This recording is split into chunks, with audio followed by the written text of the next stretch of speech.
एक इंसान जिसका जिंदगी से बिल्कुल ही विश्वास उठ जाए और उसकी लाइफ में मायूसी के अलावा कुछ ना हो, अगर अचानक उसे वो सब मिल जाए जो वो हमेशा से चाहता था, तो क्या होगा? आइए जानते हैं। मूवी की शुरुआत कहानी के मेन लीड सैंटी से होती है, जो अपनी कार में सो रहा था। सैंटी की जब आंख खुलती है तो एक लेडी पुलिस ऑफिसर उससे उस जगह कार पार्क करने से मना करती है। सैंटी वहाँ से अपनी कार निकालकर जब काम पर जाता है तो उसका बॉस उसे लेट होने की वजह से उसकी अब तक की सैलरी देकर काम से निकाल देता है, मानो जैसे आज तो सैंटी का दिन ही खराब था। जाने से पहले सैंटी को शिप के बाथरूम भी साफ करने पड़ते हैं। सैंटी वापस जाने लगता है तो उसकी कार में पेट्रोल खत्म हो जाता है, तो वो किसी तरह कार को गैस स्टेशन तक ले जाता है जहाँ उसका दोस्त काम करता था। सैंटी उसे बताता है, मैं और मेरी वाइफ मेटी डिवोर्स लेने वाले हैं। सैंटी मेटी के साथ डिवोर्स के लिए लॉयर से मिलने जाता है तो लॉयर उसे बताता है उनकी डिवोर्स के बाद उनकी प्रॉपर्टी दोनों में आधी आधी डिवाइड होगी, जिस पर मेटी कहती है वो बस जल्द से जल्द डिवोर्स लेना चाहती है। लॉयर उसे बताता है इस सारे प्रोसेस में कुछ महीने लगेंगे। सैंटी वहाँ से बाहर निकलता है तो एक लॉटरी बेचने वाली औरत उसे लॉटरी टिकट खरीदने का कहती है, तो सैंटी भी बिना कुछ कहे सोचे लॉटरी खरीद लेता है और टिकट को अपनी सिगरेट की डब्बी में रखकर वहाँ से चला जाता है। रात को सैंटी अपने कॉलेज के रियूनियन पार्टी में जाता है जहाँ वो अपने दोस्त पेड्रो और मार्कस से मिलता है। वहाँ सैंटी को मेटी एक नए लड़के के साथ बातें करती नजर आती है। मेटी सैंटी को देखती है तो उस लड़के मायरो को लेकर सैंटी के पास जाती है और उसे बताती है, मैं जिस सुपरमार्ट में काम करती हूँ मायरो वहाँ का मालिक है। जो सुनकर सैंटी मायरो से जेलस हो जाता है और वापस अपने दोस्तों के पास चला जाता है। सैंटी घर वापस आता है तो उस सिगरेट की डब्बी को डस्टबिन में फेंक देता है, क्योंकि वो लॉटरी टिकट के बारे में भूल चुका था। अगली सुबह सैंटी रेडियो पर लॉटरी के बारे में सुनता है तो उसे अपनी लॉटरी टिकट के बारे में याद आता है। वो बाहर जाकर फौरन कचरे में से सिगरेट की डब्बी ढूंढता है जो उसे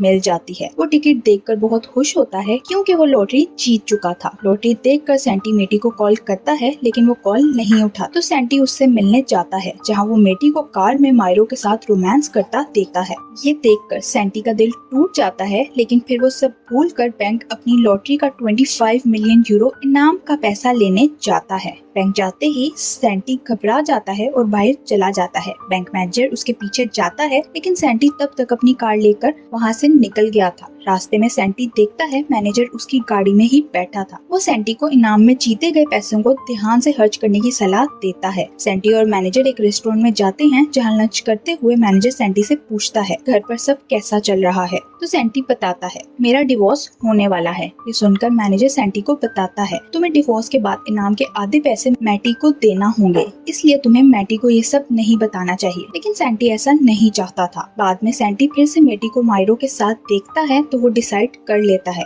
अब वो अपनी लॉटरी के बारे में मेटी को नहीं बताएगा। कुछ दिन बाद सैंटी मायरो से मिलने जाता है क्योंकि मायरो ने उसे जॉब ऑफर की थी। सैंटी को मायरो के सुपरमार्ट में सामान भरने का काम करना था। जॉब मिलने के बाद सैंटी लॉटरी के पैसों से अच्छे कपड़े और चीजें खरीदता है जो वो घर लाकर छुपा देता है और खुशी से नाचने लगता है। लेकिन सैंटी की खुशी ज्यादा देर तक नहीं रहती क्योंकि उसी वक्त मेटी घर वापस आ जाती है। उसे देखकर सैंटी अपने नए कपड़े छुपाने की कोशिश करता है, लेकिन मेटी को उस पर शक हो जाता है कि जरूर कोई गड़बड़ है जो सैंटी उससे नहीं बता रहा। रात को सैंटी एक 5 स्टार होटल में जाता है जहाँ उसे एक सुंदर लड़की मिलती है, तो उसे देखकर स्माइल करते हुए उस पर लाइन मारने की कोशिश करता है। अगले दिन सैंटी सुपरमार्ट लेट पहुँचता है और अपने साथ काम करने वाली लड़की से लेट आने के लिए माफी मांगता है। सैंटी के पास मेटी आती है और उससे पूछती है तुम कल रात कहाँ थे, लेकिन उसी वक्त वहाँ मायरो आकर सैंटी को डांटने लगता है। अगले दिन सैंटी एक सर्फर से मिलता है और उससे सर्फिंग सीखना शुरू करता है। कुछ दिन तक वो सर्फर से सर्फिंग की प्रैक्टिस करता है।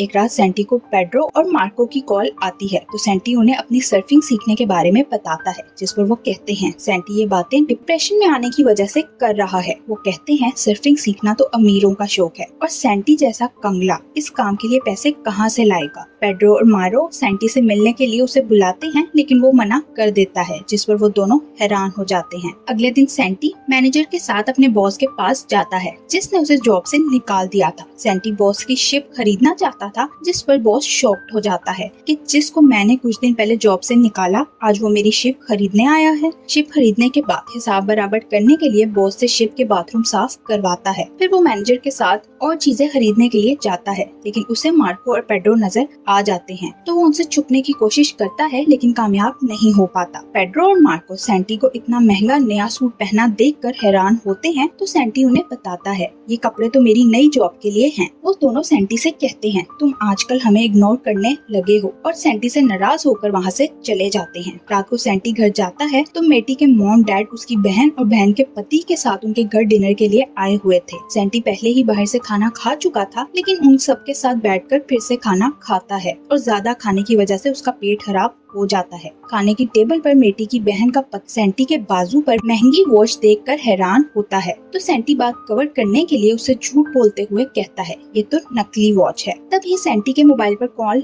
आने लगती है, लेकिन सैंटी कॉल नहीं उठाता, जिस पर मेटी उसे कॉल सुनने का कहती है। सैंटी घबरा जाता है और मेटी के मॉम डैड को बता देता है मैं और मेटी डिवोर्स लेने वाले हैं। अगले सीन में सैंटी एक महंगे होटल में ड्रिंक कर रहा था, लेकिन वो खुद को बहुत अकेला महसूस कर रहा था। उसके पास अब बहुत ज्यादा पैसा आ गया था, लेकिन फिर भी वो खुश नहीं था। वो मैनेजर को कॉल करता है और उसे अपना एक प्लान बताता है। अगले दिन पेड्रो जब गैस स्टेशन पर था तो एक औरत उसके पास आती है और उसकी लुक्स की तारीफ करते हुए उसे मॉडलिंग की ऑफर करती है। पेड्रो एक बार में मार्को से मिलता है और उसे बताता है मुझे मॉडलिंग की ऑफर हुई है। तभी वहाँ सैंटी भी आ जाता है, लेकिन वो अकेला ही एक टेबल पर बैठता है। पेड्रो और मार्को उसे अपने पास बुला लेते हैं और उसे पेड्रो को मिलने वाली मॉडलिंग के ऑफर के बारे में बताते हैं। मार्कोस अपने घर जाता है जहाँ उसके 2 छोटे बच्चों को वो अकेला ही संभालता था। तभी मार्कोस की वाइफ घर आती है और उसे बताती है उसके एक अंकल उनके लिए कुछ प्रॉपर्टी छोड़कर गए हैं। अगले सीन में सैंटी और मैनेजर की बातों से हमें पता चलता है पेड्रो को मिलने वाली मॉडलिंग की ऑफर और मार्कस को अचानक से मिलने वाली प्रॉपर्टी के पीछे कोई और नहीं बल्कि सैंटी था। वो दोनों गोल्फ खेल रहे थे जब उन्हें वहाँ मायरो नजर आता है। मैनेजर सैंटी को बताता है मायरो बैंक से लोन लेने का ड्रामा कर रहा है, लेकिन वो सुपरमार्ट को बेचना चाहता है। मैनेजर उसे बताता है सुपरमार्ट बेचने से वहाँ के सब एम्प्लॉयज की जॉब चली जाएगी, इसलिए मायरो सबके सामने अच्छा बनने का नाटक कर रहा है। तभी मायरो सैंटी के पास आता है और उससे पूछता है तुम आज काम पर क्यों नहीं गए, लेकिन सैंटी उसे कोई सीधा जवाब नहीं देता। दूसरी तरफ सुपरमार्ट में सब लोग मेटी से पूछते हैं क्या सुपरमार्ट वाकई बंद होने वाला है, तो मेटी कहती है ये सब रूमर्स हैं। सैंटी मेटी को बताने की कोशिश करता है कि मायरो ये सुपरमार्ट बेचने वाला है, लेकिन उसी वक्त मायरो वहाँ आ जाता है और मेटी को बताता है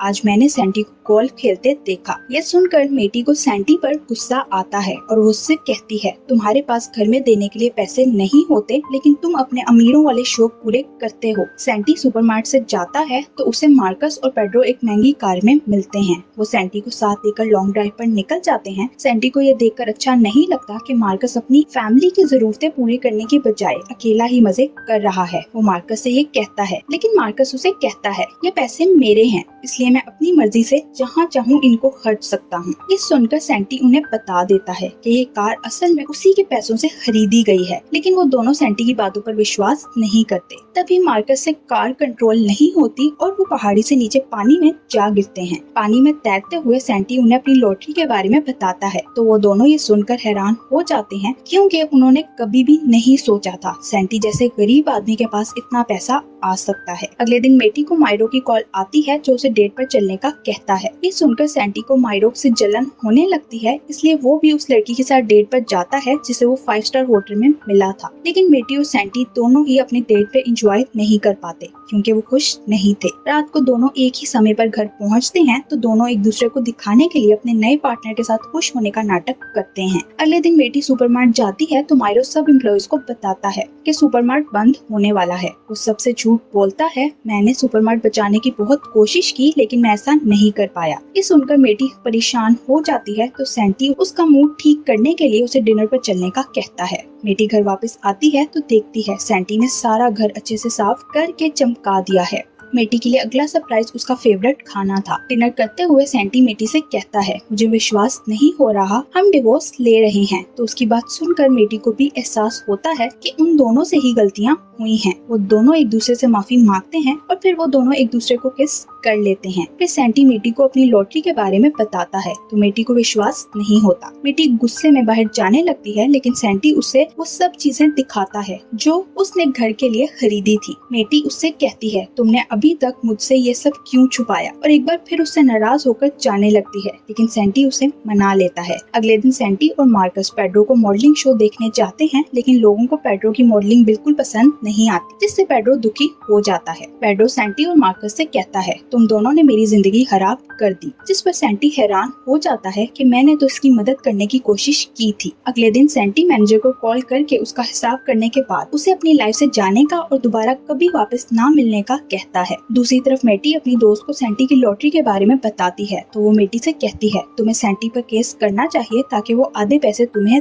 दे। तब ही मेटी अपना फोन देखती है तो उसे पता चलता है सैंटी ने पहले ही लॉटरी के आधे पैसे उसे ट्रांसफर कर दिए थे। मेटी के पास डिवोर्स पेपर्स आ जाते हैं लेकिन उसे एहसास हो गया था वो अभी भी सैंटी से प्यार करती है, इसलिए वो उन पेपर्स पर साइन नहीं करती। उसी वक्त मेटी को कॉल आती है जिससे उसे पता चलता है सुपरमार्ट दोबारा से खुल गया है। मेटी तुरंत सुपरमार्ट पहुंचती है तो उसकी एक कुलीग उसे बताती है किसी ने पूरा सुपरमार्ट खरीद लिया है, जिसका मतलब है अब यहाँ काम करने वाले एम्प्लॉयज की जॉब नहीं जाएगी। मेटी इस बारे में मायरो को बताने के लिए जाती है लेकिन उसे पता चलता है कि मायरो ने ही सुपरमार्ट को बेचा है। तभी मैनेजर वहाँ आकर मेटी को बताता है मायरो को सुपरमार्ट से निकाल दिया गया है और अब इस सुपरमार्ट की नई डायरेक्टर मेटी होगी। ये सुनकर मेटी बहुत खुश हो जाती है और इस बारे में सैंटी को बताने के लिए उसे ढूंढने लगती है जो इस वक्त एयरपोर्ट पर था क्योंकि वो यहाँ से जा रहा था। मेटी उसके पास एयरपोर्ट जाती है, उसे थप्पड़ मारकर कहती है अब मैं तुम्हें नहीं छोड़ना चाहती। फिर उन दोनों के बीच सुलह हो जाती है और वो दोनों किस करते हैं और इसी के साथ इस मूवी की हैप्पी एंडिंग हो जाती है। Thank you for watching.